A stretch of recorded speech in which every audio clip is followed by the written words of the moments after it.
All right, everybody.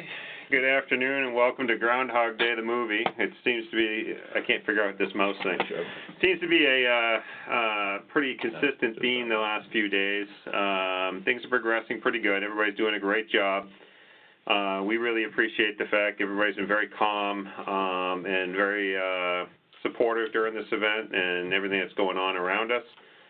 We did get some additional donations today, brought some food around. I believe we got some more coming in next week that we're working on now, and we'll coordinate delivery for the areas that have gotten a little less than others. So we're working through that now.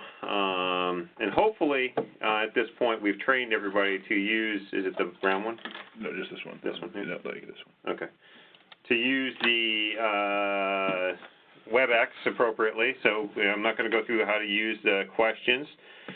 They are there. Please put them in, and we'll answer them at the end. We're going to go relatively quick today because we do have a local group coming around to do a siren tour or something around 1. So I'm going to turn it over to John and let him get started, and then we'll jump back in later on some other stuff. All right. Good afternoon, everyone. Thanks again for joining us. Appreciate it.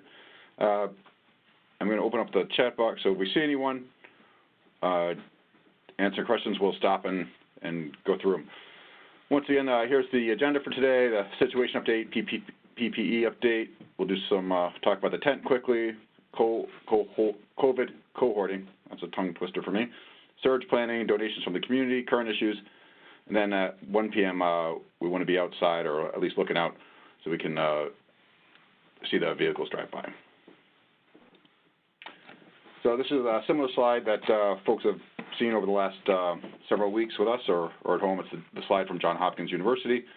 And this is for the United States of America with 639,000 cases, total deaths of just over 30,000. A snapshot of Massachusetts is just under 30,000 confirmed cases and with 1,100 deaths to date. I've mixed up a couple of the slides a little bit just to change them, and this slide is from a different news site, but it does populate right out the Department of Public Health website in Massachusetts. But this just gives you a comparison of where we are in Massachusetts to the rest of the 50 states, and I should have put the reference in here, and I can do that when we send it out. But it shows you that we do have a fair amount of cases in Massachusetts compared to the rest of the states. New cases and new deaths don't tally up on this sheet, but I did take the snapshot out of the right, which was updated yesterday at the Department of Public Health. So the first line is about testing. The next, there was a total of 1,755 new cases for a total of 30,000 cases. 151 new deaths were reported for a total of 1,100 deaths.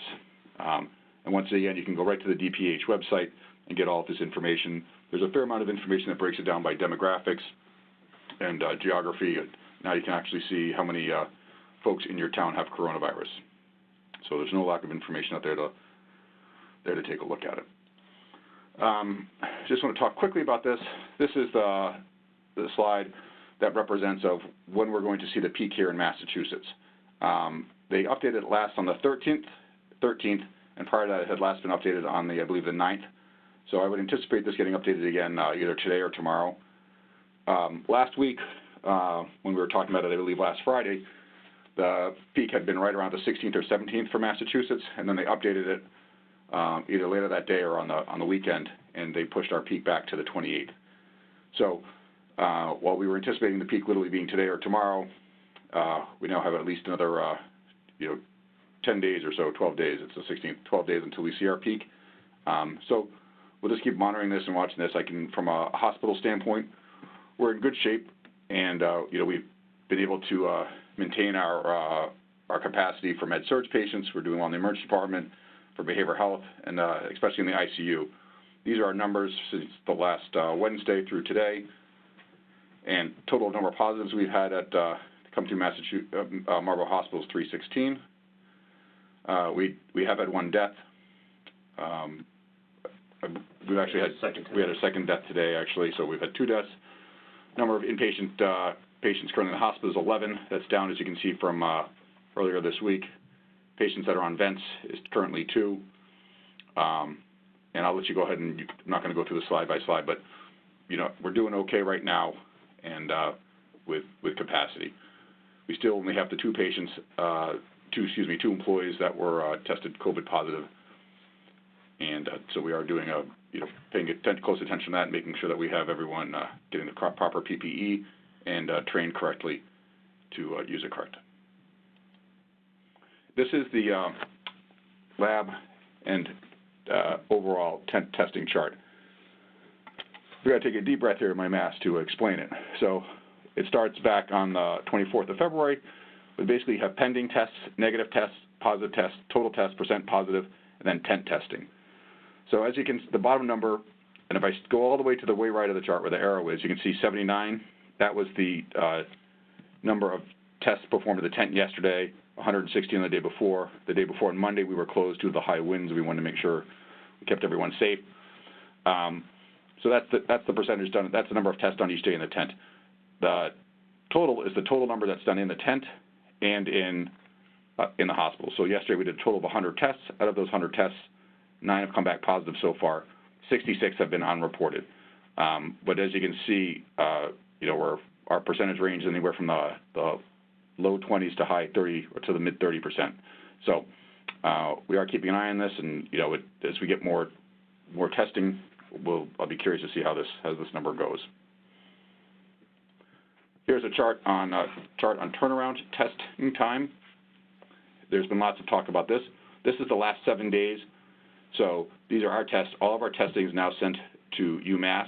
So our average turnaround time for a test is 14.3 hours, and that's that's the important piece. We do have the point of care Abbott testing in-house now, and the staff is currently getting trained on it. We had to order the actual machine to do the test, and we had to get a biohazard hood to be able to do the testing so to keep the lab staff safe. By the end of this week, the training will be complete, and they will be going live here at Marlborough Hospital with us on Monday. Just want to be clear, it's only for ER patients only, because it's only specific to positive testing. Right. If you have a negative test, the test will still be sent out to UMass for a PCR test. All right. This is a busy slide. A lot of this information was sent out, but I just wanted to make sure that everyone knows it's out there. It should be in your COVID binders. But lots of information, lots of conversations we've had about how to take people off of precautions when they're called in. And this is very important now that people understand it, can see it, because as we get filled with PUI patients, we want to make sure the folks that are negative and can come off of precautions that occurs. We don't want them tying up a private room. We don't want to be, using PPE up on them. We don't want staff to have to, going through putting all the PPE on. So there's been some confusion about this, and we've spent a fair amount of time discussing it and educating folks to make sure that they understand what the procedure is to get this done.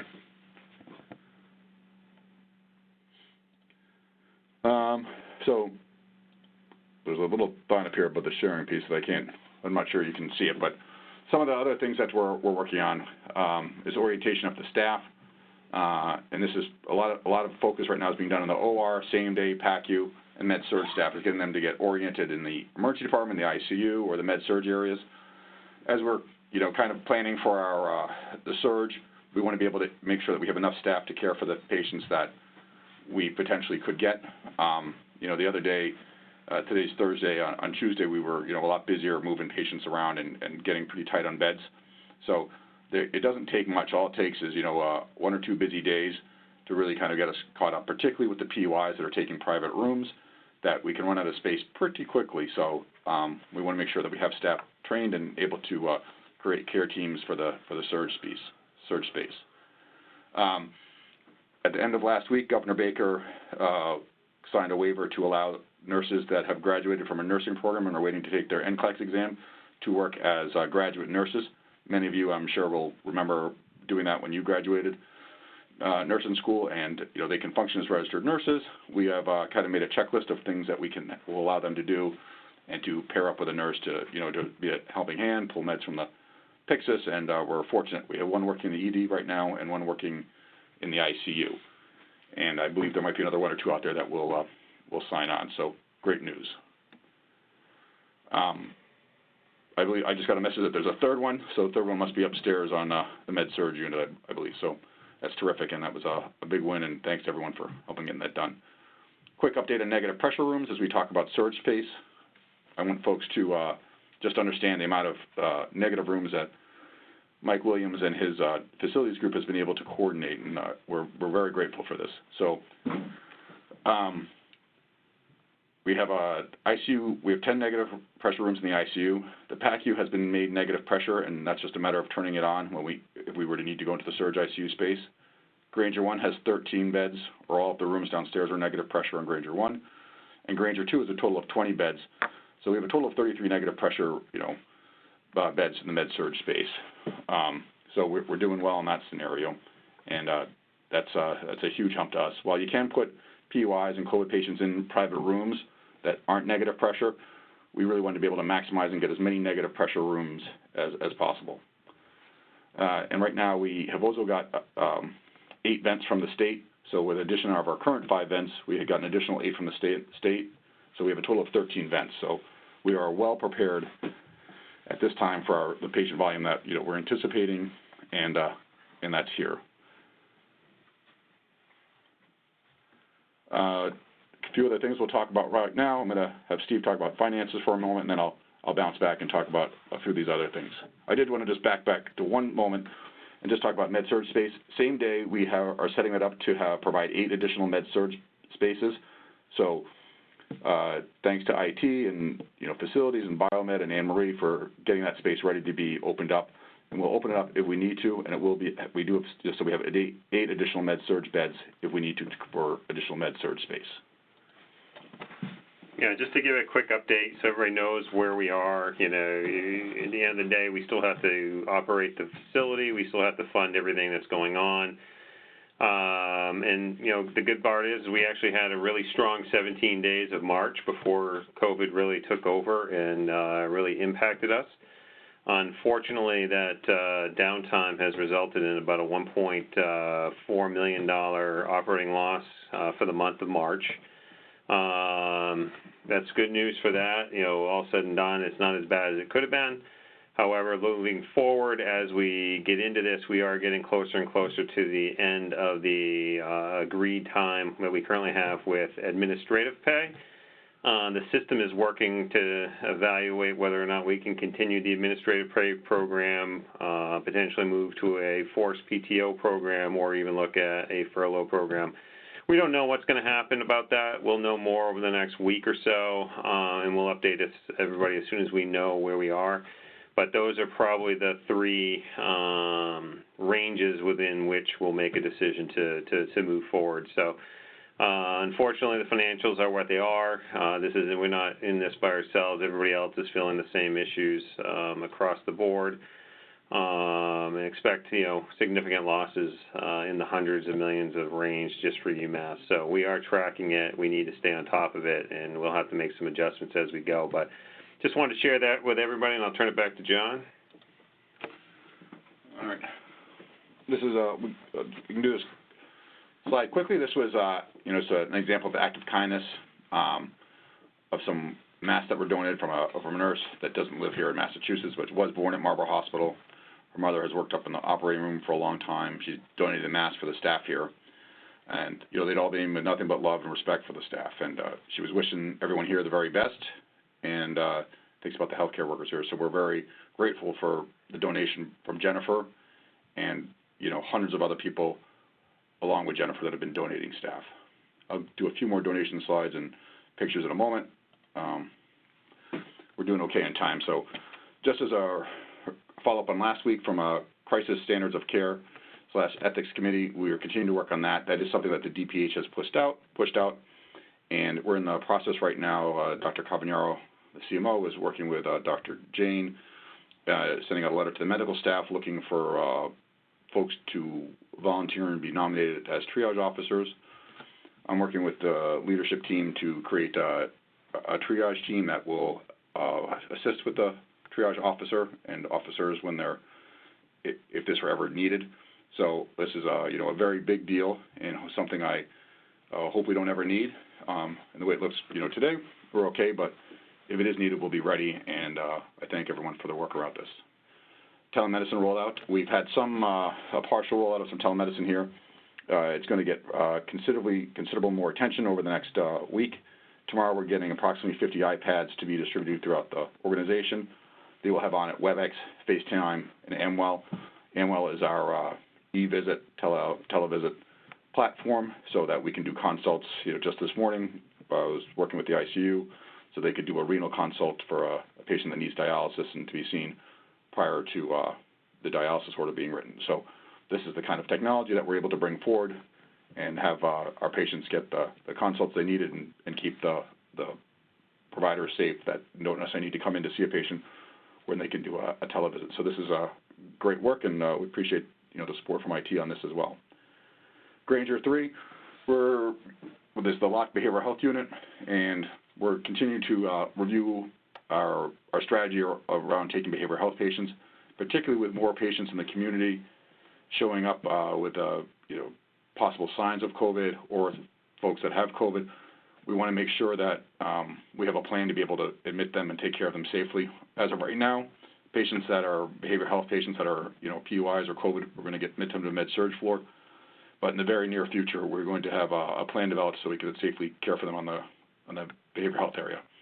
So a lot more work to be done on that. But these are all things that pop up that need attention, and they're when you start looking into them, they require an awful lot of work. So I appreciate the folks that are helping with this, as well as everything else, as we're kind of battling through each of these little issues that come up on a daily basis. We have some more slides from acts of kindness, and here you can see these and you can read this. And I would encourage folks that if you have a child at home or they want to make a sign and put thanking the caregivers here, I welcome you to get a nice sign and put it up in the yard. You can bring it here and we can put it up for you. But I think these are great when you run by them or you walk by them or you drive past them in the morning, seeing signs made by folks thanking you and thanking all of us for the work that we're doing. So please, if your kids are looking for a project, feel free. These are some more pictures of a variety of the staff in the hospital.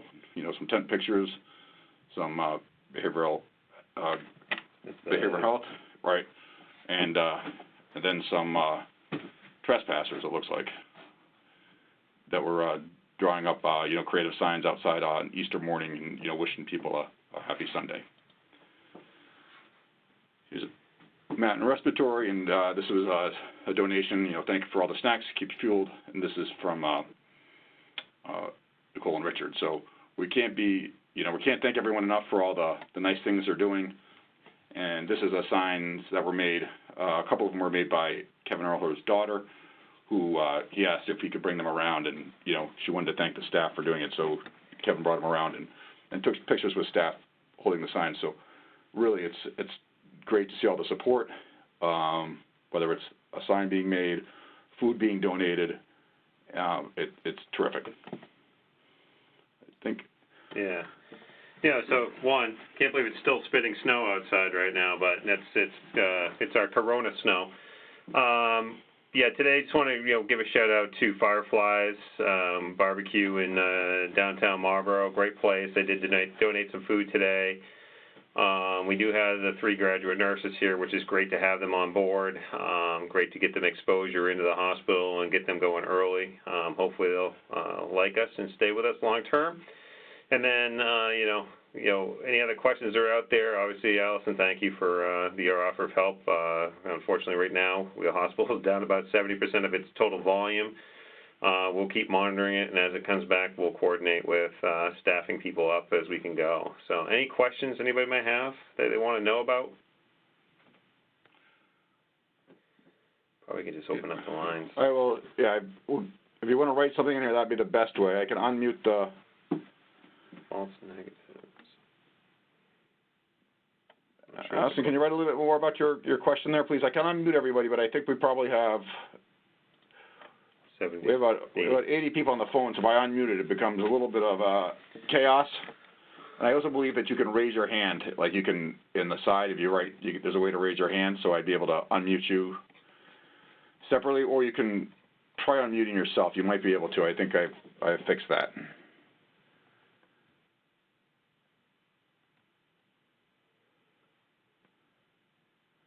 All right, I'm going to unmute everyone, and we'll see how, It works. all right, so you've been warned. You're unmuted. Everyone's on mute. Hello? John? Yep.